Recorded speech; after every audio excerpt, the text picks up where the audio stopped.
We got into it with the Louisiana blacks. That was crazy. The homies from Boston get it in the feds. White guys from Boston get it in, and just Boston, period. In the feds, the Mexicans they're deep for the Latinos, you know what I'm saying? There's a lot of them. I got into it with my own homies.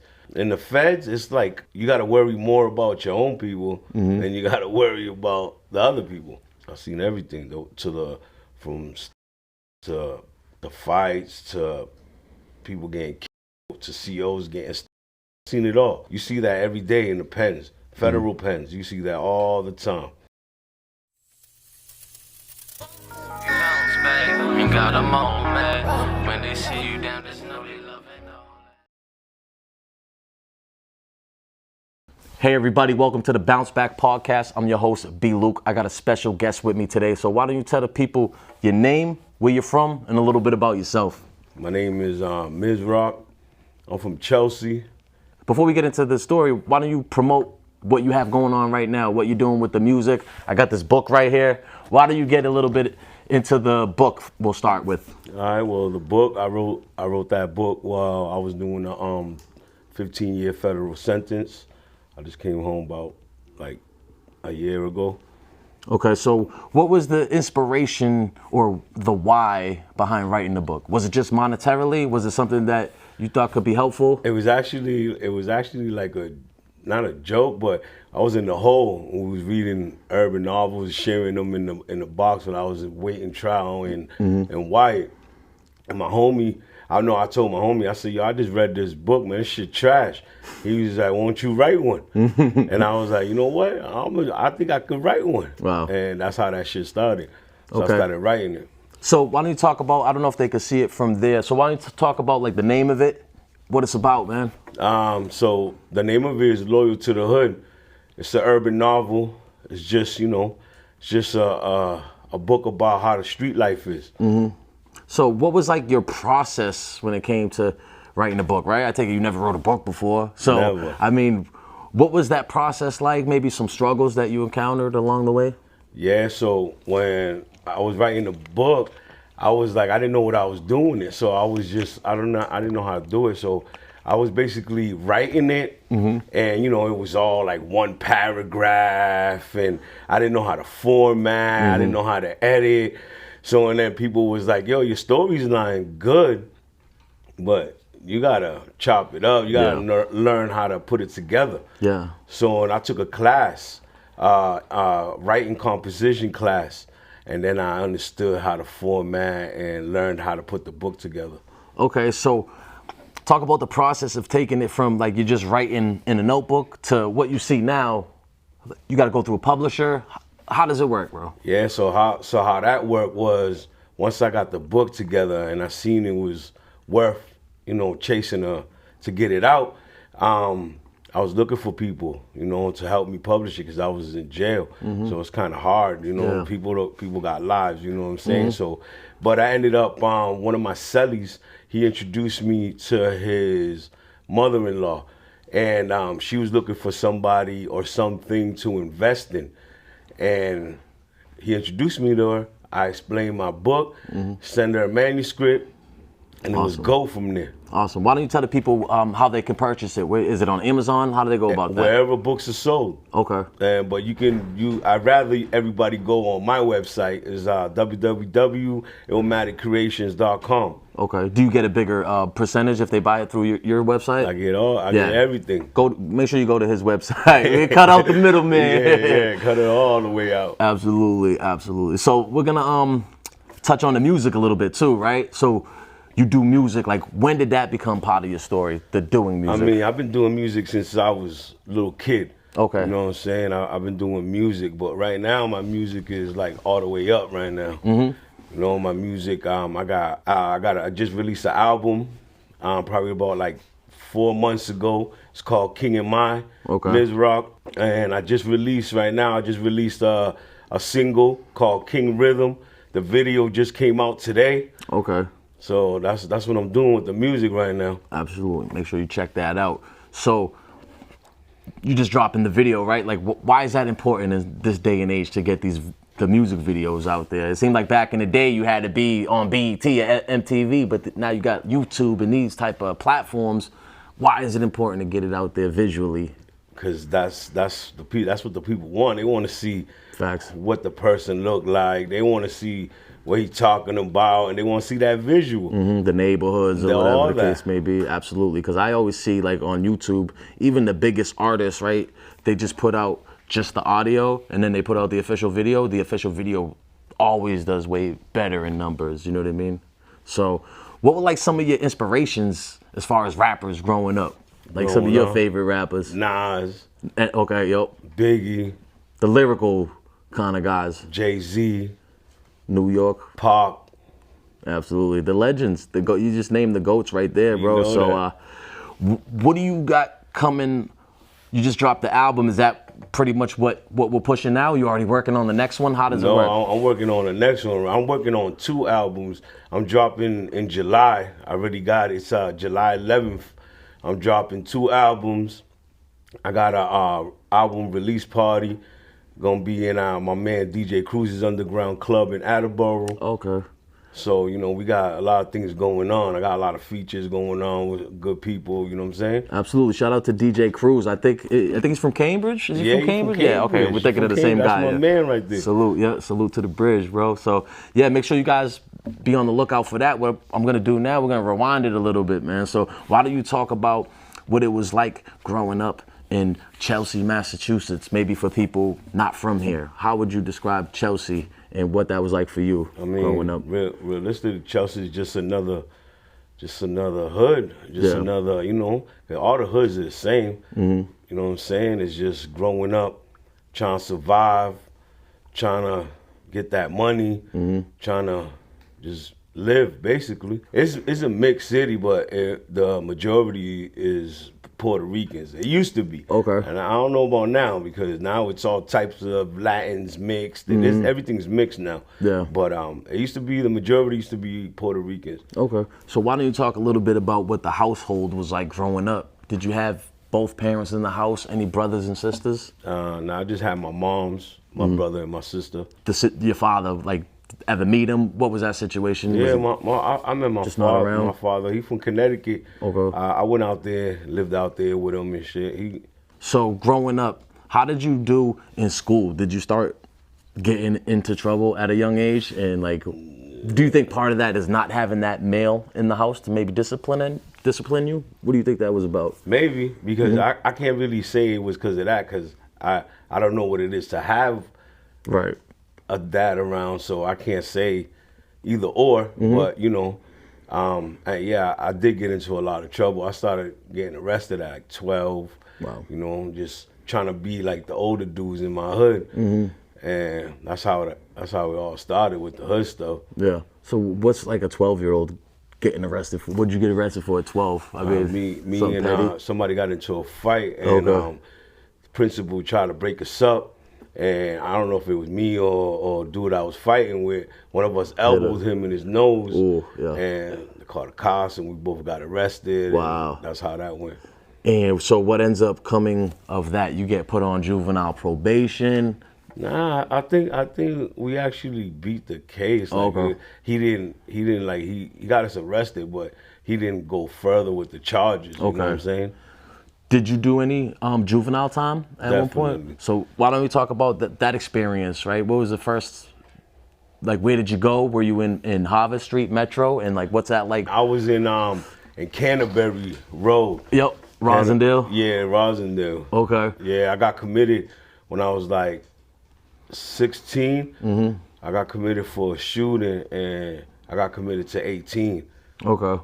And did you end up going in and out, or did you have to stay till you were 18 and age out? Yeah, I had to go from Rosendale.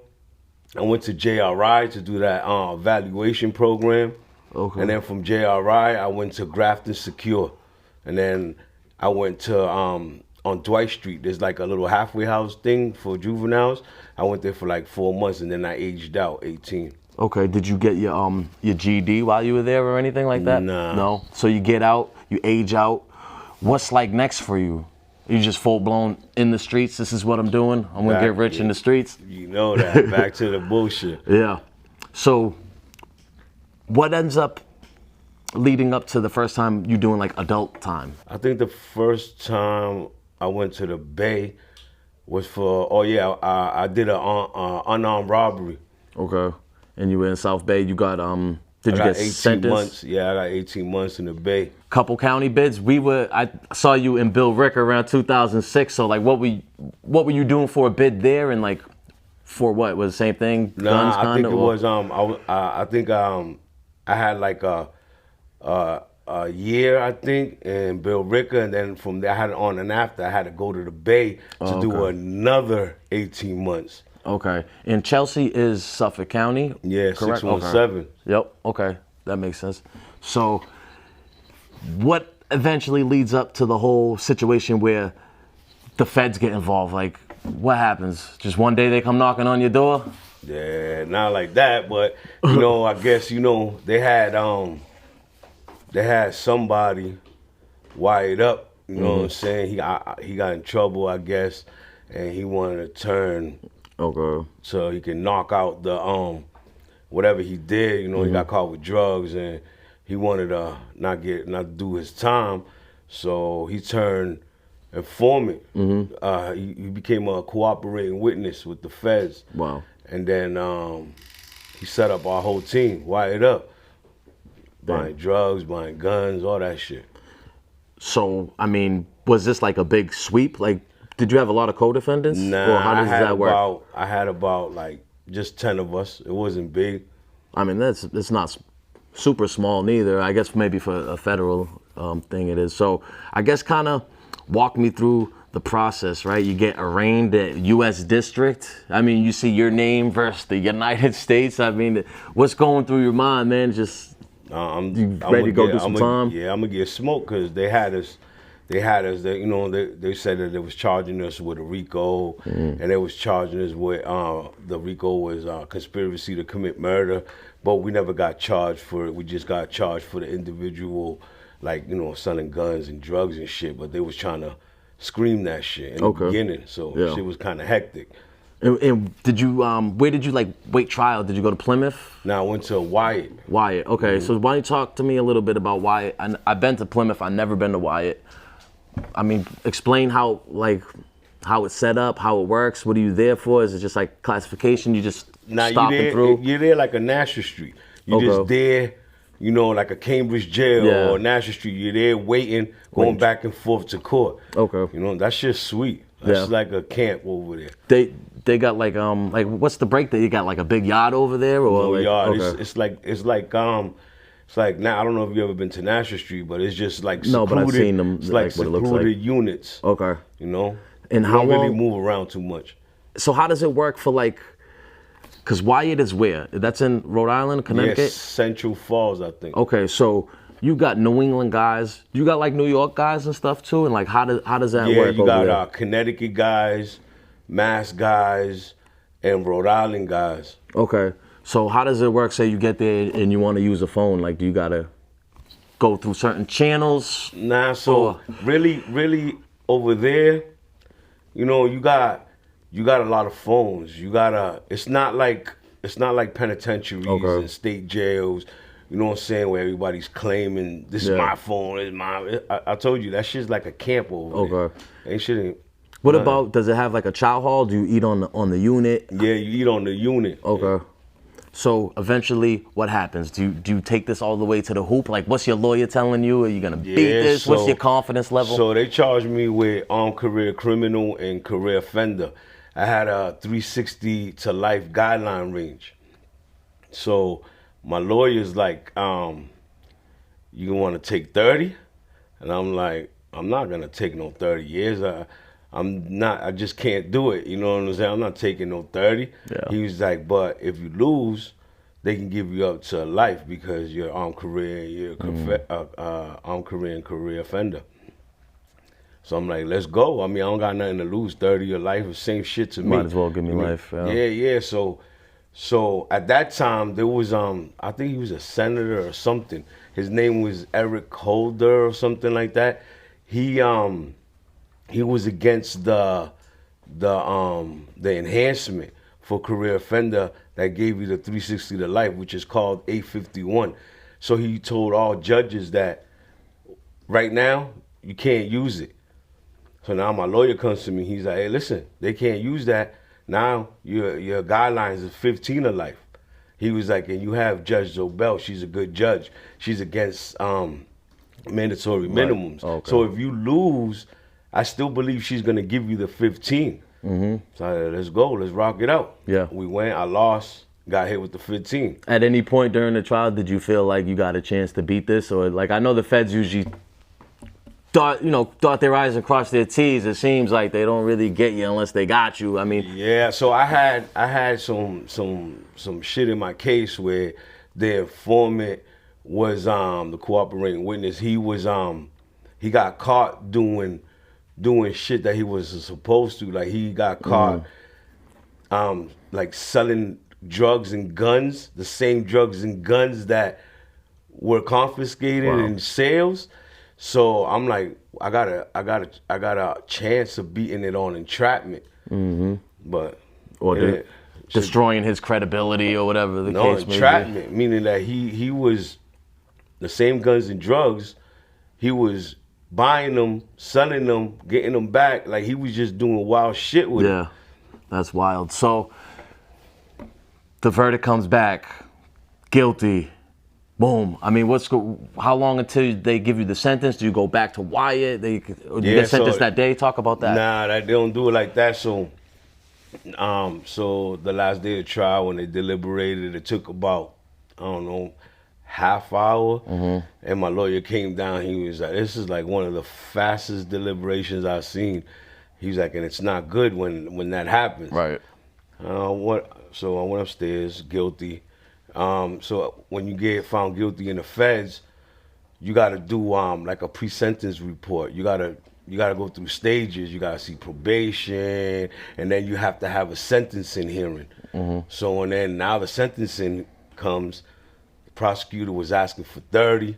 My lawyer was asking for 15. The judge gave me the 15.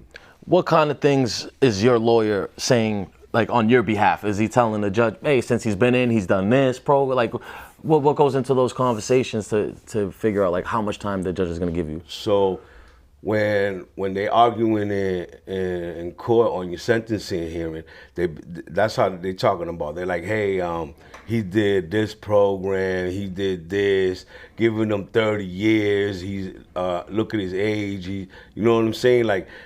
Just arguing, man. You know, the prosecutor's arguing, oh, he fits the armed career criminal, and blah, blah, blah. But again, the judge, Zobel, she's against mandatory minimums. So when it came to the armed career criminal, she don't like that shit.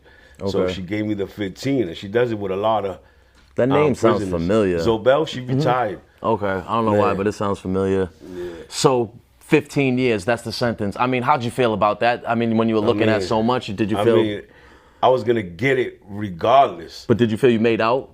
Yeah. Good, right? Yeah. I mean, it's still 15 years to do, but... Yeah, she gave me 15 years with 8 years probation. Okay. So I got 8 years probation right now, federal.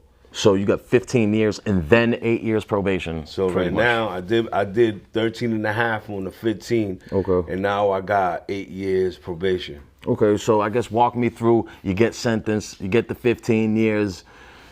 Where do you go from there? You go, once you're sentenced, like what's the next stop for you? So you go to Brooklyn. MDC is like a classification. Okay. And then you get sent to wherever you're gonna go. So I got sent to Farrington. It was a medium. So I go over there. I was good over there. That's like a good spot to do your time.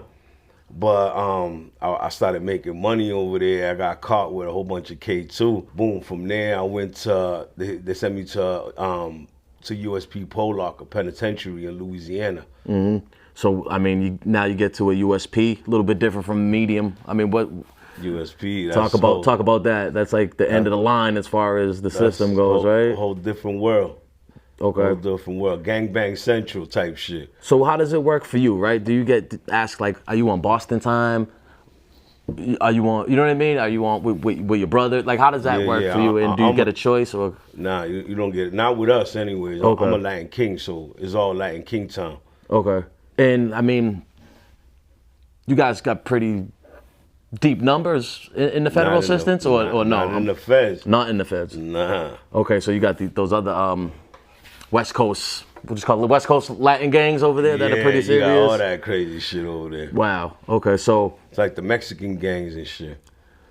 So how you get up to USP Pollock, right? Is that something you got to show paperwork? That's one thing I hear, and why don't you kind of break that down? That's the first thing you got to do when you get up there. First thing you got to do, and anywhere, even in the medium. Medium, they check and work any too. spot you go to, you could be in this penitentiary and get sent to this penitentiary, but you got to show it's like you got to show your paperwork again. Mm-hmm. Like, you know what I'm saying? They don't care that you got right. cleared over here. You got to get cleared here. Yeah. So, in any penitentiary with us, you got to provide your sentencing transcripts. You got to provide your docket. You got to provide, if you took a plea, you got to provide your plea paperwork. You know, with me, I provided my trial transcripts. So you got to go through that stage and then get cleared. Then you can walk. Okay. You know what I'm saying? You don't provide that paperwork in a certain time limit, you got to go. So I guess kind of talk to me a little bit about how the feds is different than I guess how you like out here. You know what I mean? Like, what are some of the bigger differences, or what are some of the similarities? Similarities? I don't see none. Okay. I don't see none. Cause out here it's like your home. You know everybody. Yeah. You know everybody. You know what I'm Right. saying? If shit goes down, it goes down because, you know, you got beef from the street. Mm-hmm. You got, you know what I'm saying, you're around your homies. Now you're going to places where even your own peoples, no matter what car you're in, like King, Boston, New York, wherever, you don't know these people. Mm-hmm. You know what I'm saying? Like, I'm around kings, but I don't know them. Right. You know what I'm saying? It's got to be kind of a weird predicament to kind of put almost like your life in these people's hands that you don't even know. I mean, is that the case? Is it kind of sticky to navigate? Yeah, because, you know, you gotta like basically evaluate everybody. Like, all right, this dude, he's one of my brothers, but you gotta watch how he moves. Like, is he a firecracker? Right. Does he, you know what I'm saying? Is he wise? You know what I'm saying? So you gotta pay attention to everything. Okay. And so at what point do you realize like how real it really is at a USP? Does something pop off right away, or and then you see like the level of violence? I got into mad shit in the pen. I got into mad shit. Got into shit. We got into it with the Louisiana blacks. We got into it with them. That shit was crazy. I got into it with my own homies. It's just.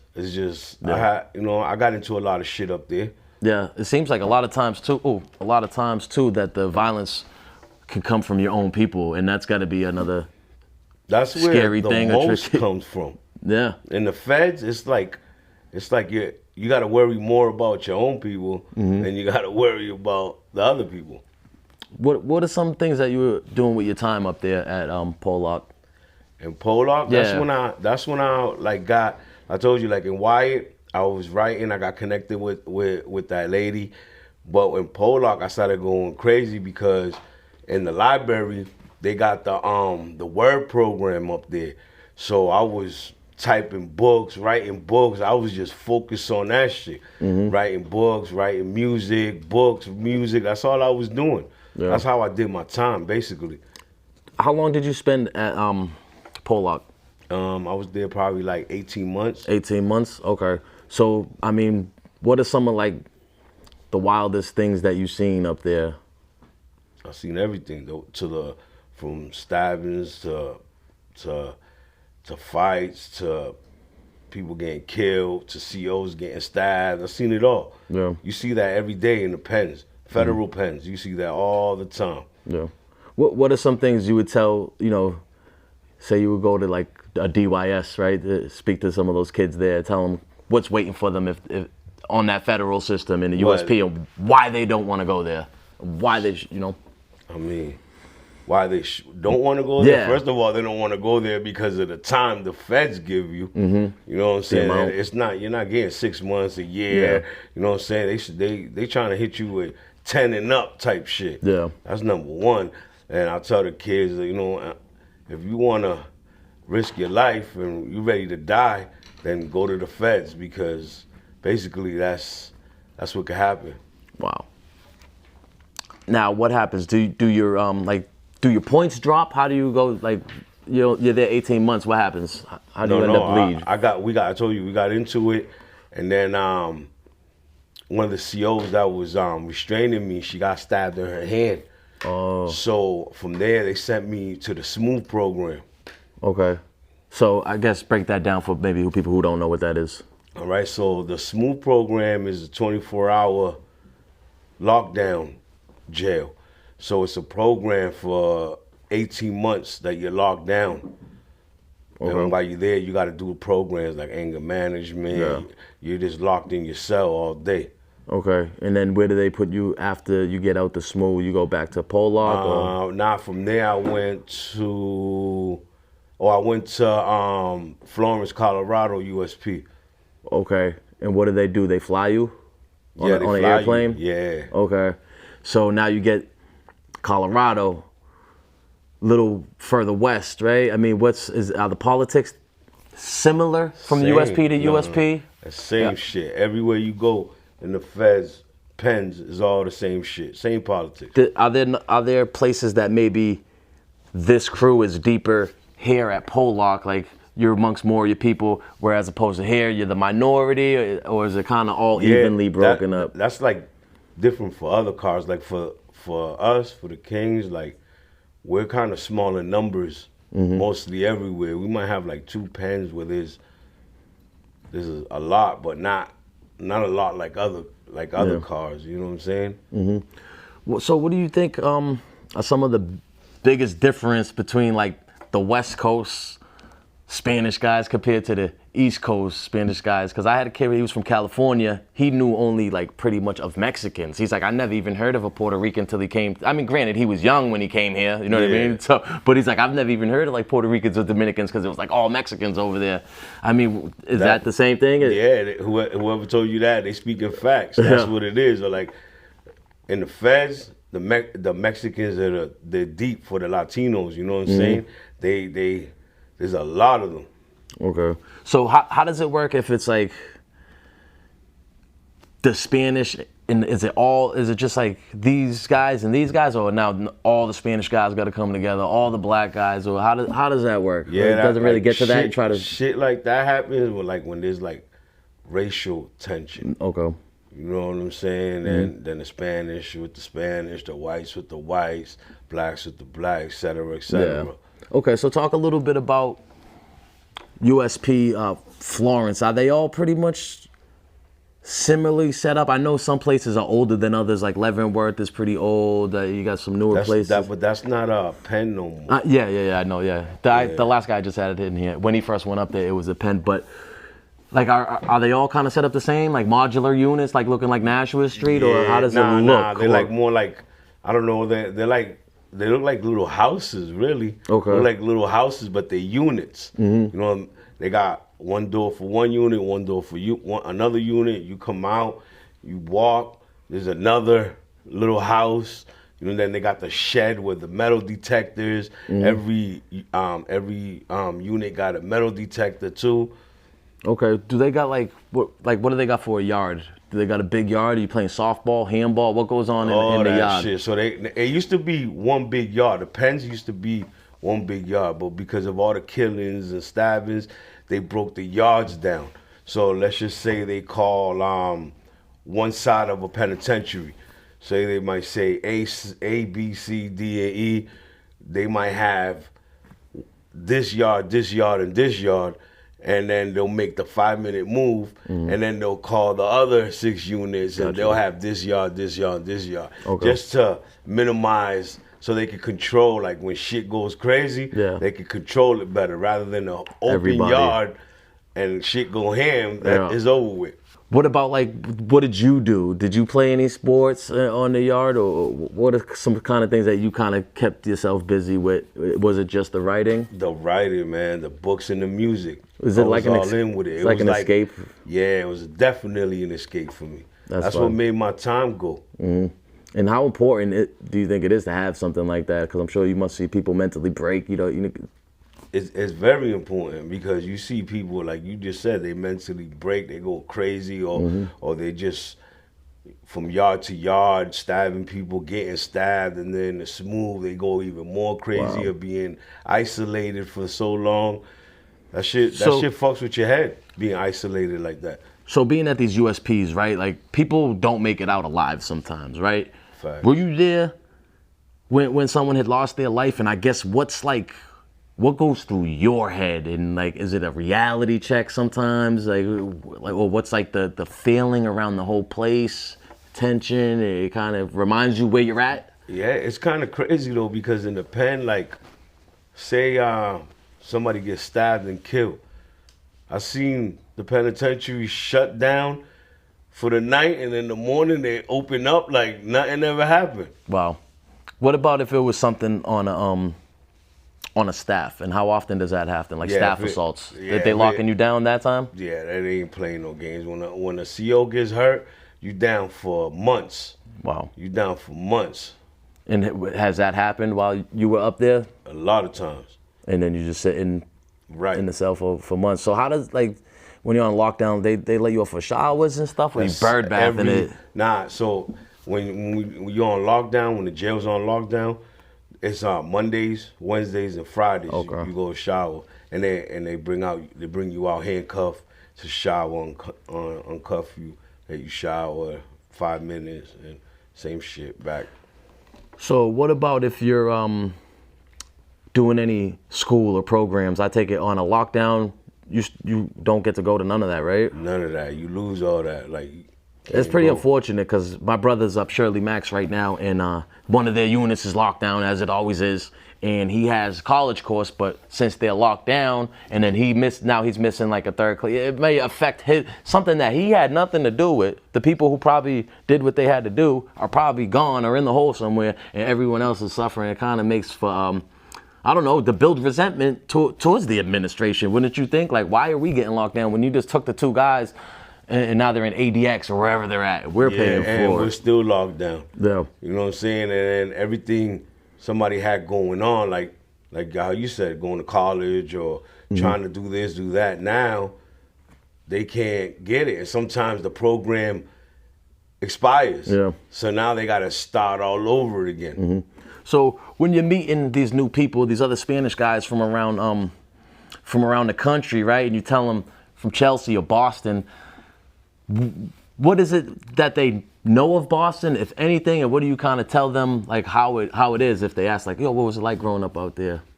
I'll be like, man, to me, all hoods are the same to me. They just, they got a little different way of moving, but like when you meet somebody from another state or whatever, you talk to them like you would talk to somebody from your own hood because it's the same shit everywhere.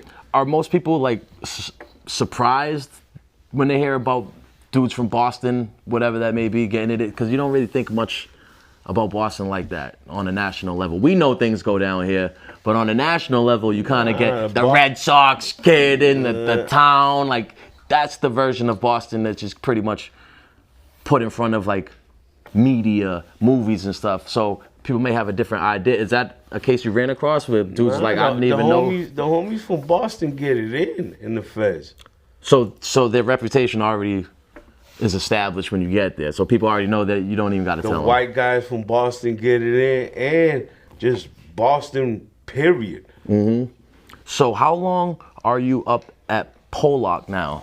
Am I saying it right? Is it Pollock? Nah, Colorado. I mean, Florence. Yeah. Florence, my bad. I know the feds all over the friggin' place. Not in Colorado.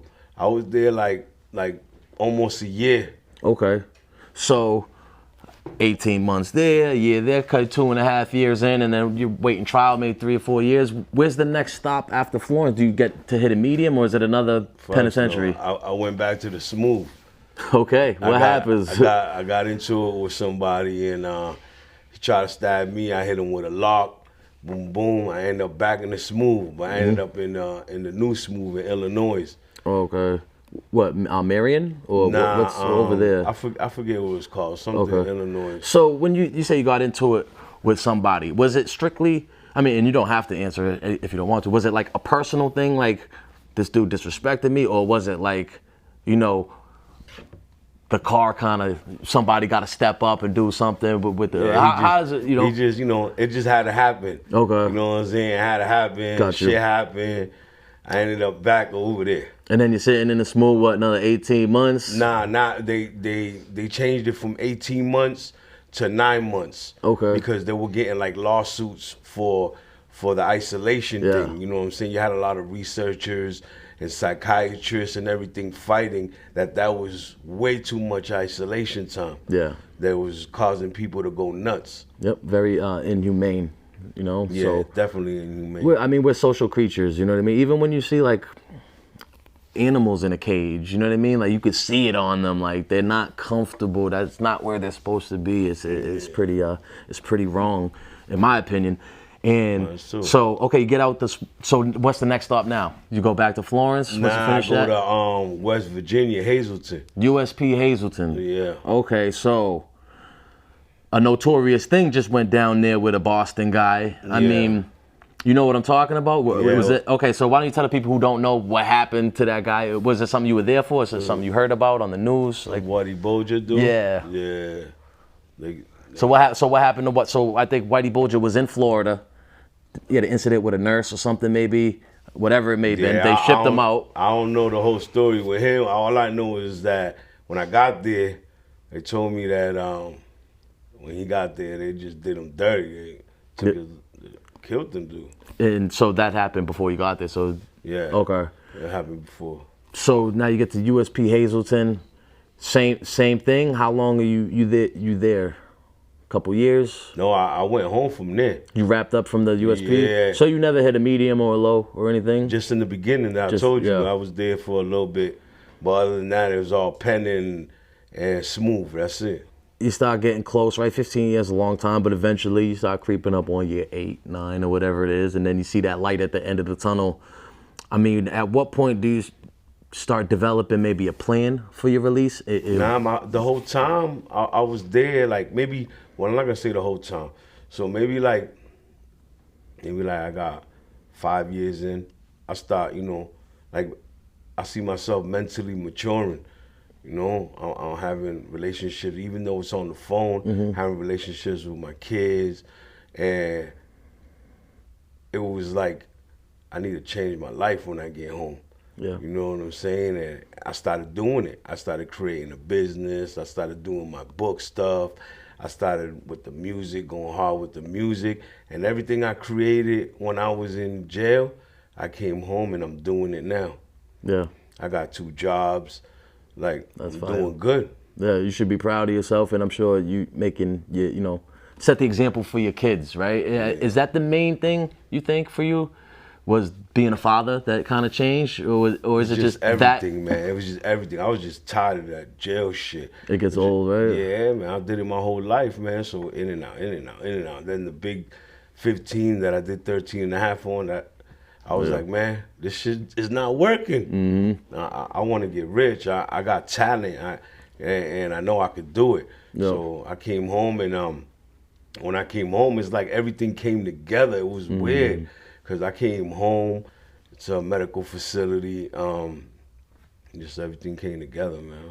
That's what's up, man. That's what's up. How important do you think, I mean, it is, you say you're working 2 jobs. How important is it for someone to have, pardon me, some structure like that, like a job, or like for someone upon their release? For me, yeah, it's good because my time is, it's like I don't have all the free time to get into shit. You know what I'm saying? Like I'm working, then I'm with my girl, my wife, and my kids, and you know what I'm saying? And I'm working on the music, going to the studio, and ain't got no time to break the law. Nothing. You're busy. Yeah, nothing. Absolutely. So, man, I mean, music, movies, TV, you see a lot of glorification of the criminal lifestyle, right? You know, you got the Scarfaces, you got those movies who kind of portray it in a very glorious manner. But I like to ask, like, in your opinion, what's like the worst part about all that, about doing time, prison, jail? What are some of the worst things about that? Missing my family. Missing the years of your life, of their life at a crucial age. Yeah, their life, my life, everything. And then just sitting there wondering, damn, if I didn't do this, I could have been making millions, or I could have been doing this, or I could have been doing that. But instead, I'm here, stuck. I mean, being a father, what are some things you're looking forward to as far as that journey moving forward? With the father? Yeah, fatherhood, yeah. Yeah, my whole thing is catching up because, you know, I've been away from my kids my whole life. So it's my kids like kind of like a little hesitant to be all in because they don't know if dad's gonna go out tomorrow and start acting up again and disappear. Is that something that goes back to you not having your dad in the household, that you kind of want that for you want to be there for the next generation, for your kids? Maybe, I would say so. Okay. How long you been out now again? Now, yeah, it's about a year. About a year. Yeah. So why don't you talk about like your favorite moment since you've been out? A lot is on this music, man. Like I'm going heavy with this music, with my books, my job. I got a good job, and I got 2 good jobs. It's just everything as a whole is just beautiful in my life right now. Being an author, right? And then when like you have this conversation and then you finally get it published and then your mom gets to see that, right? Like what's that feel like? I mean, to make I'm sure she's proud of shit. My mom has that in her drawer and she shows it to me all the time. She's like, look. That's amazing, bro. Well, I mean, what if your boy came up to you and they told you they want to write a book, and now knowing what you know, like what are some pointers you'd give them or some advice? No, I help them publish it because that's what my company does. We're focused. We have inmate communications as one of our what we offer on our website. We help inmates publish their books instead of trying to charge them. Yeah. When people know that they don't have funds like that, we publish their book for them, and then we do an agreement with the royalties, and we make sure so that's one of the things we do. Wow, that's amazing. So you could have got out of prison, right? Did your book thing and just focused on you moving forward in your life and your family, but you're still trying to give back to why is that important to you? Because I remember again when I was in there and I was trying to do that. It's hard. I just got lucky that I ended up with a cellie. I got real close with him, and he introduced me to his mother-in-law, and I got that chance. But there's a lot of talented people in there who don't have that. Yeah. And they don't have a platform to show that talent. And I feel like that's what I'm trying to do with this too as well, for the people who come home, to show that talent. And so, I mean, being an author and writing a book, you must have read a lot. I mean, do you got like a favorite book or anything like that? A favorite book? I like James Patterson. James Patterson, okay. But my favorite book is The Game of Thrones. Oh, yeah. The game. Did you read all of them? All of them. Okay. And then you got out, and then did you watch the show and everything? That's what's up, man. What about it was it? Why is it your favorite? Just the storytelling, or how it links everything together? What I like about it is that I like things that are unpredictable. Like when you think that this character is safe, out of here. Yeah, that's crazy. So what about as far as like you got the book, right? Game of Thrones, the show is based off the book. Is that something that you're interested in? Maybe making this into a movie or show, or maybe not this, some work moving forward? Yeah, definitely. I definitely. I think it was you with somebody else. There was somebody is trying to get somebody to do a movie right now. Oh yeah. Yeah, so I ended up my girl put me in. Oh, good. For the movie role and everything? Did you hear back from him yet? Not yet. Hopefully soon. All I got was that, hey, yeah, we're looking into you type. Okay, that's what's up. Yeah, that's pretty cool. Yeah, that he wants like more like local guys. You know what I mean? To that's play what play Boston, I which was is reading cool. it, but my wife did it on her own. She was like, "Oh, I gotta tell you something." I was like, "What?" That's what's she up. was like, "Hey, I put you in for a movie role." I'm like, "What the hell are you talking about?" And she went on the thing and showed me. Okay, so how long have you been married? I'm not really Oh, married. okay. I just call her my wife. Got you. Was she there with you while you were doing time? Or So- is it someone you met after? Nah, so she we have a kid. We have a son. He's 22, and we went together. But when I came home, we established a relationship again. Okay, that's what's up. So your oldest son is 22? Yeah. Okay, so I mean, what kind of conversations do you have with him, or do you not? Or if you could have a conversation, if you don't talk to him, and kind of try to help him make the right choices in life. Like, what are some things that you say to him, or you would say to him? Because I don't know if you guys speak or not. Yeah, we definitely. I see him every day, man. That's what's up. He's a good kid, man. He's not. He didn't grow up in the street life. Mm-hmm. His mom made sure of that. Okay. So, he's a good kid, good living, he's very intelligent. Mm-hmm. So he's not like, I don't have to have that, make Right. sure you don't do this Yeah. type. He knows what he's doing. That's what's up, man. And so I'm sure you wouldn't, want to redo it if you could, right? Like you would, but you did do all that time. You did all this time. You think it kind of makes it almost worth it if, none of your kids get locked up ever, kind of maybe they use your story as a cautionary tale?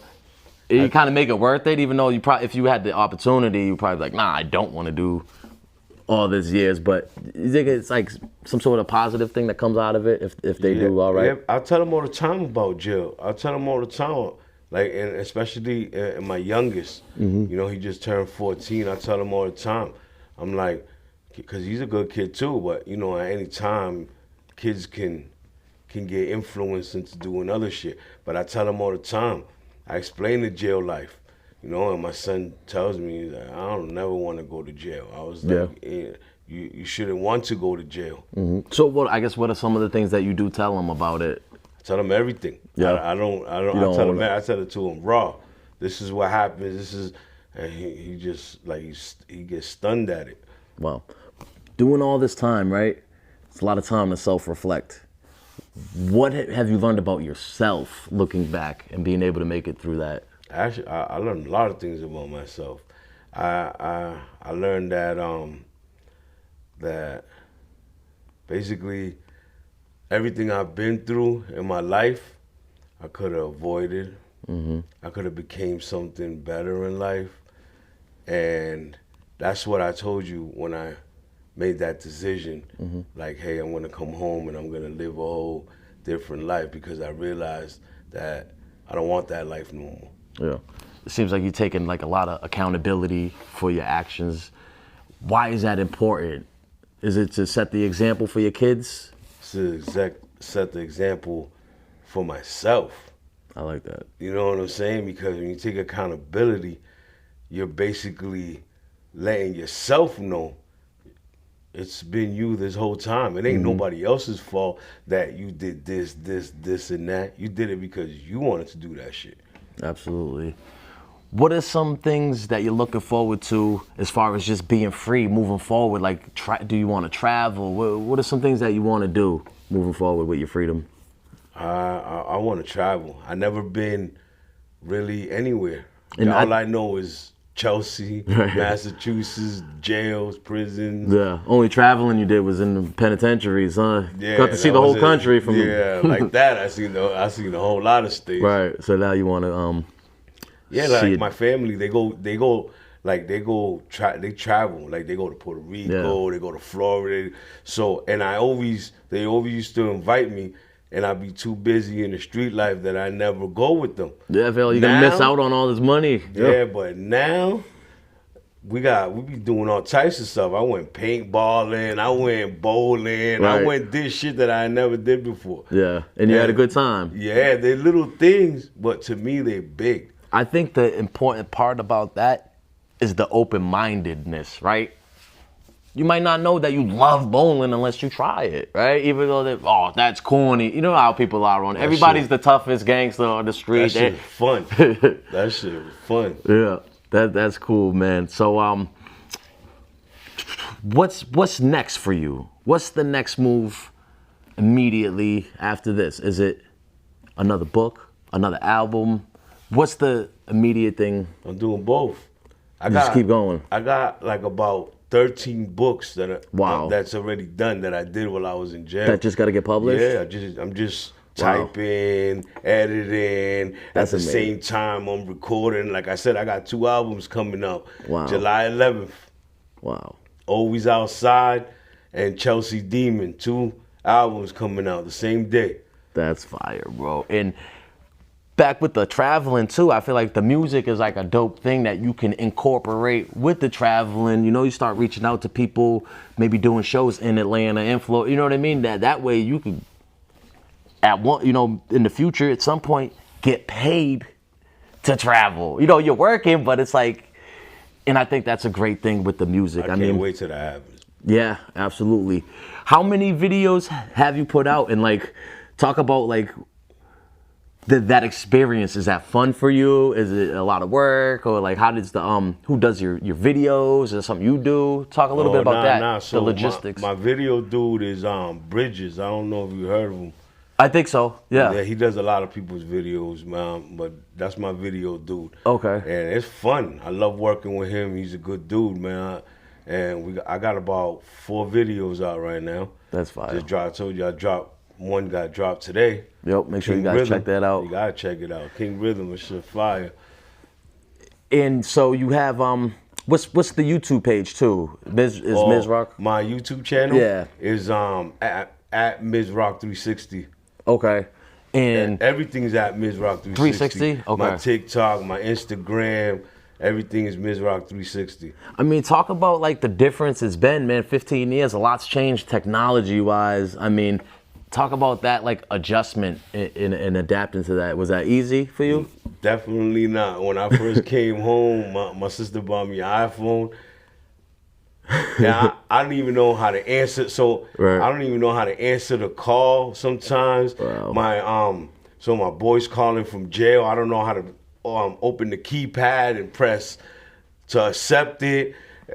Yeah, it was kind of hectic in the beginning. People were like, how you don't know how to use a phone? I'm like, I know how to use like an old school Metro phone. Yeah. Like, just press the buttons. All this other shit's crazy. And then social media is a big difference too. But I like it though, because I think a lot more people are getting a chance to be seen with the social media platforms, bro. So what's like your favorite part though about the music? Is it hopping in the booth and laying down the verse? Is it writing it? What's your favorite part? Performing? Is it the videos? I can't say I have a favorite part. I love the whole experience.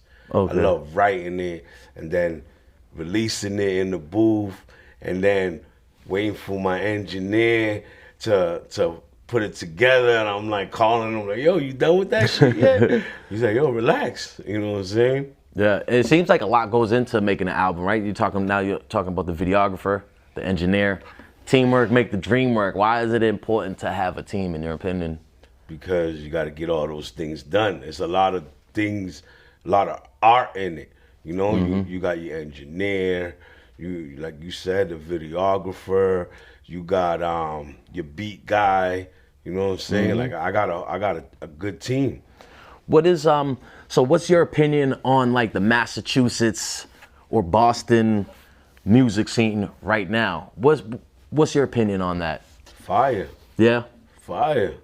You got some favorite artists or maybe local people that you would like to work with, or anybody in mind as far as that goes? Yeah, my bro, King Ace, he going crazy with it out there. Hoodie down. Yeah, man, That's you what's know up. that. The bro going crazy with it. That's what's up. I don't think, I guess, what would you tell people, about the scene out here? Maybe they're not from here. You just say you're on vacation, you bump into a guy in California, and he's asking about what's the music scene out there like. Well, how would you describe? I'm gonna give him all the artists. Yo, check this shit out. Check this dude out. and check myself out. Yeah, absolutely. Where do you see it moving forward? The hip hop scene in Boston. Do you see it getting bigger? Because I feel like it's gonna blow. getting there. It's gonna blow. It's more than getting there. It's there. It feels like it's the bubble, but it's about to burst. It's there. You think it's there right now? It's there. It's there. It's just it's there. That's what's up, man. So say, all right. Say a guy just came home, man, today, and he's asking you for, advice on like, hey man, how you do it, how you stay out. What is some advice you would give to him? First thing I'm gonna ask him is, do you want to stay out? Because if you don't want to stay out and you don't got your mind made up that you want to stay out, then you're not gonna stay out. Got you. What advice would you give to yourself if you could go back, knowing what you know now, how long you've been out? Like, what are some things that you would maybe started earlier, done differently? What, in my life? Just since you've been out. Whatever. Nothing, man. Everything's been going that smooth? Yeah, okay. Man. Do you have any regrets in life now that you could look back in my life? Yeah. Man, I got a lot of regrets, Mm-hmm. I got a lot of. I wish I would have stayed in school and been that nerd in the corner with the glasses, just worrying about school. I wish I was that person. What do you think it is about society that glorifies more like the tough guy or the athlete in high school, as opposed to that nerdy kid who's probably the smartest person here, but he's not popular? Why do you think it is? Do you think it's TV, movie? Like, what's your opinion? I know that's a deep question. That shit deep as hell, because I don't even know how to even answer that, because it's just something in life that just is what it is. Yeah. So, how much time have you did like the isolation total? How much time have you spent in isolation? I don't know. I don't know. I would say at least. I would say at least counting county, state, and feds. You talking about? Yeah. So I would say we talking about years. I'm talking about like years. 8 years probably. That's crazy. Why do you think it is that some people break mentally as opposed to other people? What got you through all that, man? What are these conversations like? Yeah, with me is because I always have something to occupy my mind with. Yeah. And that's writing books or writing music or writing letters. Like, I like to write, you know what I'm saying? Yeah. Other people may not have anything.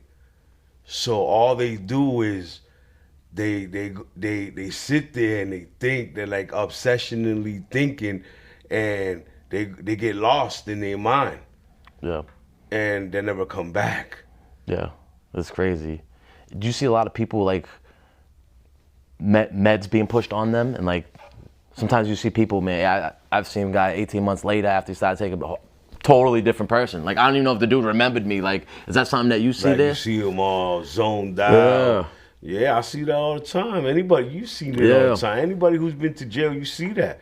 Why do you think they push that on people? You think they just want people to... I don't know. I mean, sometimes I see it work, though. Sometimes I see it work with certain things. That's what's up. Yeah, so if it works, sometimes it's worth a shot. Sometimes it seems like it makes it worse, though. Oh, you know what I mean? So, all right. So I guess with all these federal prisons and all the jails you've been in, man, was there ever a point that like you started getting into like God and praying to God, or is that something that's not really part of your story? Did you grow up? Was that, you know what I mean? Did your mom push that, or talk about that a little bit? My family's very religious. My especially my grandma. Yeah. She's Catholic. I'm Catholic. Okay. And I always pray. To God. Yeah. I think in nowadays society, there's not enough God out there. So the more that we could talk about it and bring it up, and some people even feel weird talking about it and stuff. So I like to bring it up because, I believe in God, and I believe that God has a plan for us, and we got to execute it, and that's what we're here doing now, man. So, I mean, we touched on a lot of things. I do have a question, man. You said 14-year-old son, right? Mm-hmm.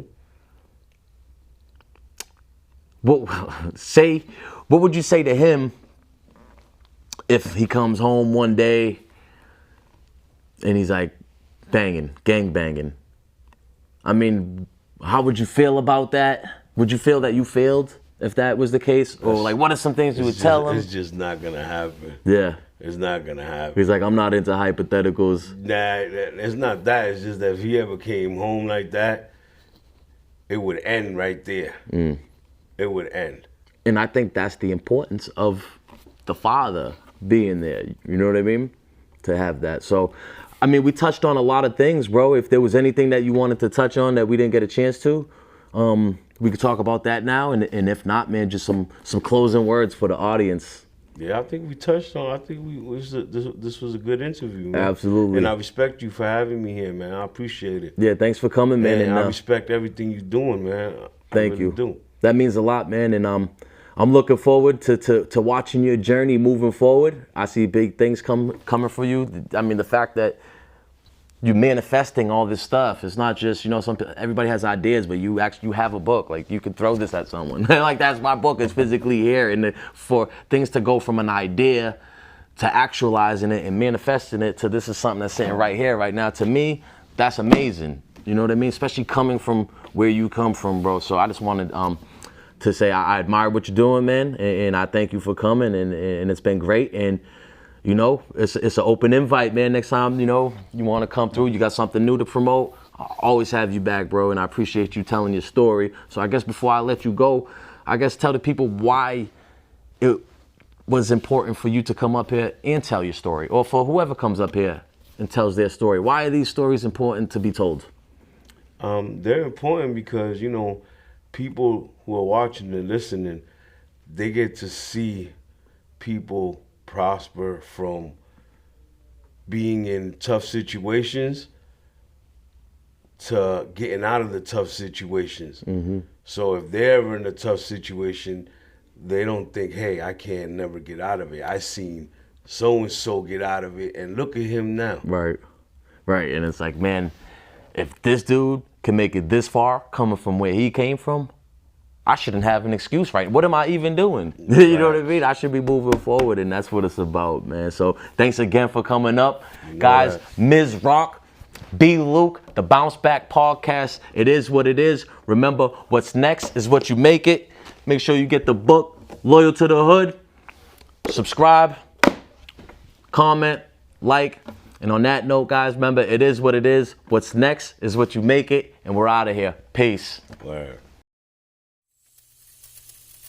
Bounce back, ain't got a moment when they see you down.